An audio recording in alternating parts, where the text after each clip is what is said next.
Chapter 10.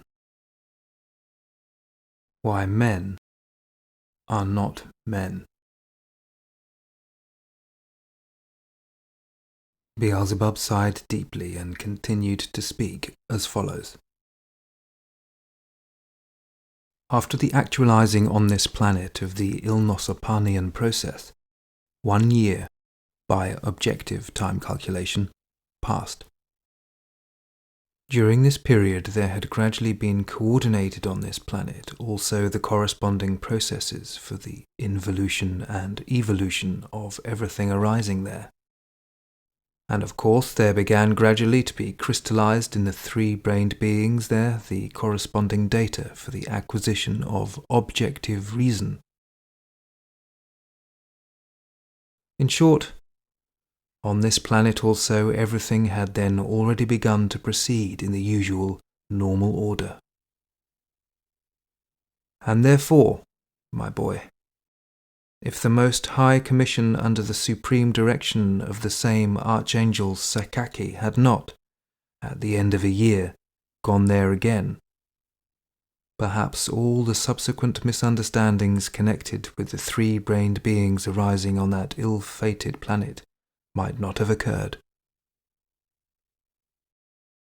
The second descent of the Most High Commission to that planet was due to the fact that, in spite of the measures they had taken, of which I have told you, there had not yet crystallized in the reasons of the majority of its sacred members a complete assurance of the impossibility of any undesirable surprise in the future, and they now wished to verify on the spot the results of those measures. It was just during this second descent that the Most High Commission decided in any event, if only for the sake of their own reassurance, to actualize certain further special measures, among which was also that measure, the consequences of which have not only gradually turned into a stupendous terror for the three-brained beings themselves who arise on this ill-fated planet, but have even become, so to say, a malignant sore for the whole of the great universe. You must know that by the time of this second descent of the Most High Commission, there had already gradually been engendered in them, as is proper to three-brained beings, what is called mechanical instinct. The sacred members of this Most High Commission then reasoned that if the said mechanical instinct in these biped, three-brained beings of that planet should develop towards the attainment of objective reason, as usually occurs everywhere among three-brained beings, then it might quite possibly happen that they would prematurely comprehend the real cause of their arising and existence, and make a great deal of trouble. It might happen that having understood the reason for their arising, namely, that by their existence they should maintain the detached fragments of their planet, and being convinced of this their slavery to circumstances utterly foreign to them, they would be unwilling to continue their existence and would, on principle, destroy themselves.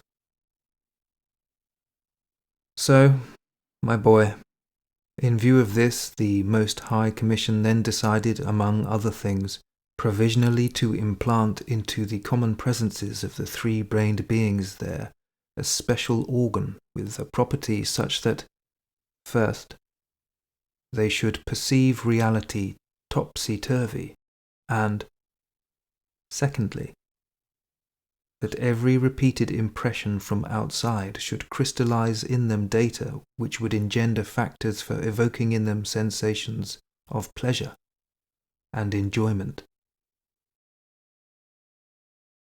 And then, in fact, with the help of the chief common universal arch-chemist-physicist Angel Lewisoss, who was also among the members of this Most High Commission, they caused to grow in the three-brained beings there, in a special way, at the base of their spinal column, at the root of their tail, which they also, at that time still had, and which part of their common presences furthermore still had its normal exterior expressing the, so to say, fullness of its inner significance.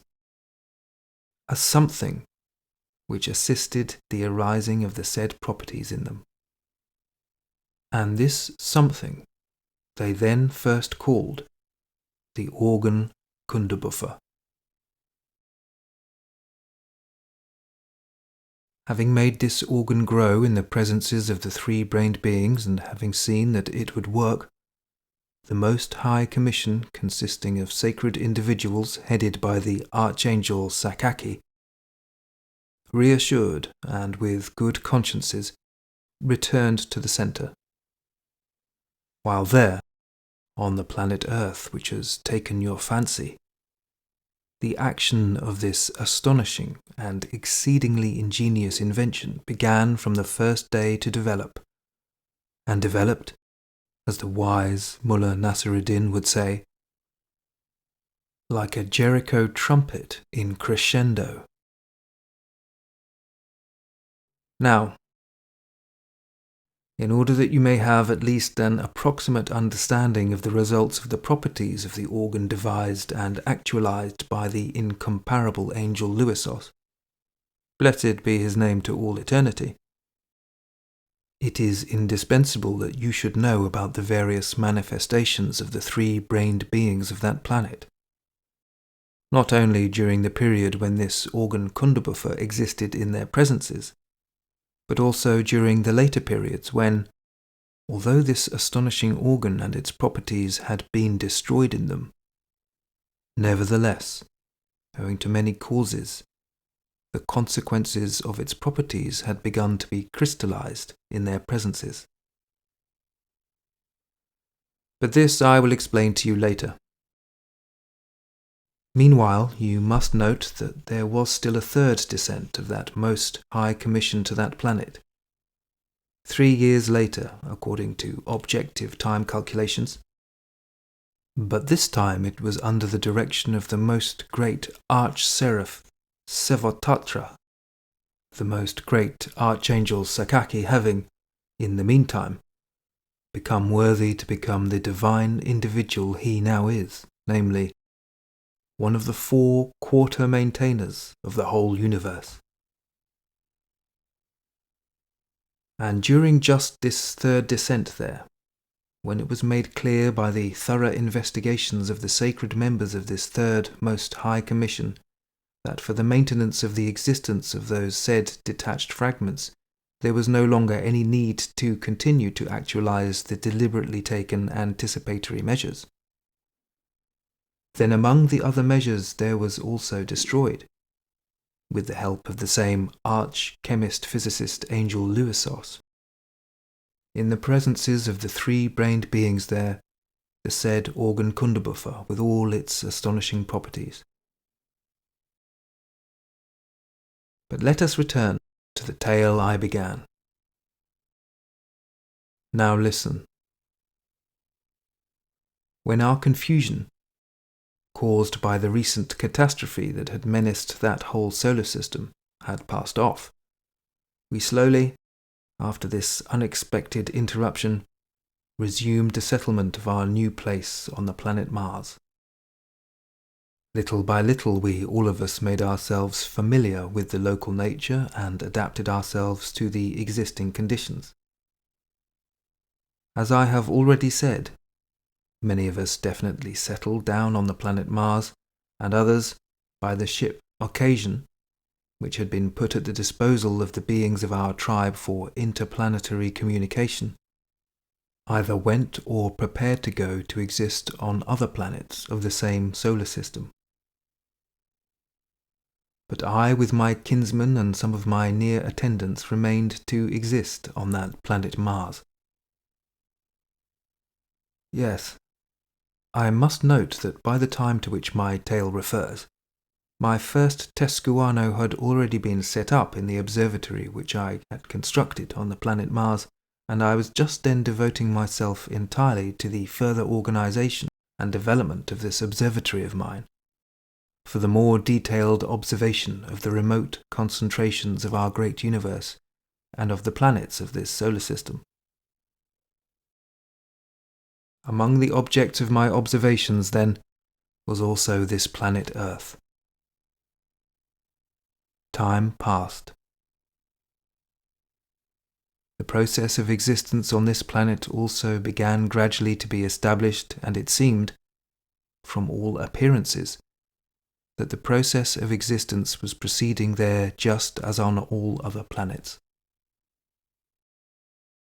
But by close observation, first, it could be clearly seen that the numbers of these three-brained beings were gradually increasing, and, secondly, it was possible sometimes to observe very strange manifestations of theirs.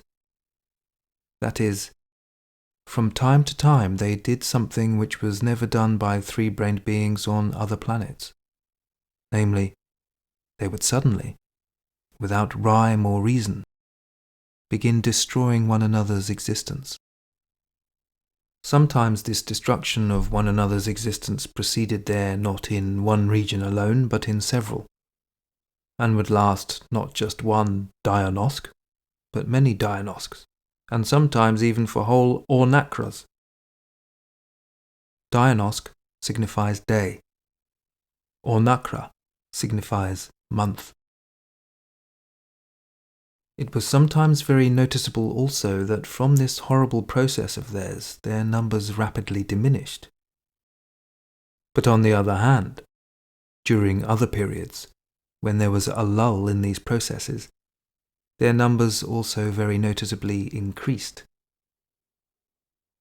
To this peculiarity of theirs we gradually got used, having explained it to ourselves that, obviously, for certain higher considerations, these properties also must deliberately have been given to the organ Kundabuffer by the Most High Commission. In other words, seeing the fecundity of these biped beings, we assumed that this had been done with aforethought, in view of the necessity that they should exist in such large numbers for the needs of the maintenance of the common cosmic harmonious movement. Had it not been for this strange peculiarity of theirs, it would never have entered anybody's head that there was anything queer on that planet. During the period to which the aforesaid refers, I visited most of the planets of that solar system, the populated and the as yet unpopulated. Personally, I liked best of all the three-centered beings breeding on the planet bearing the name Saturn, whose exterior is quite unlike ours, but resembles that of the being bird raven.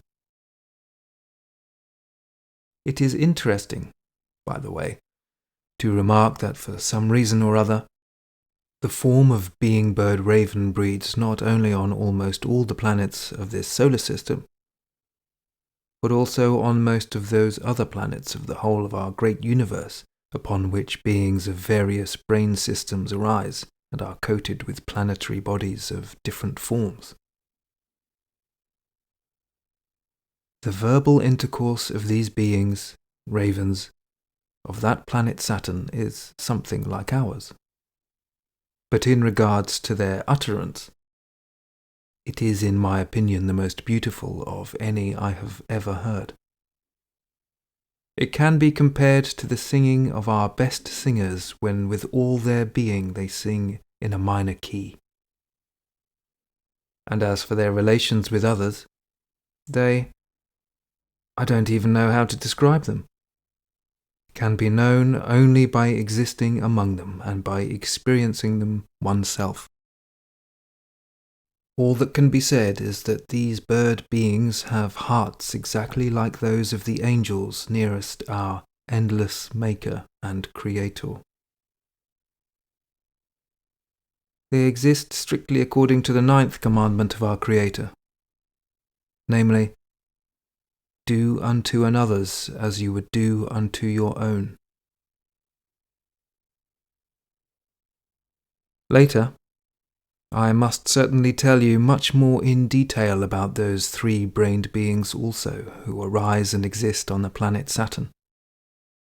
Since one of my real friends during the whole period of my exile in that solar system was a being of just that planet, who had the exterior coating of a raven, and whose name was Hahak.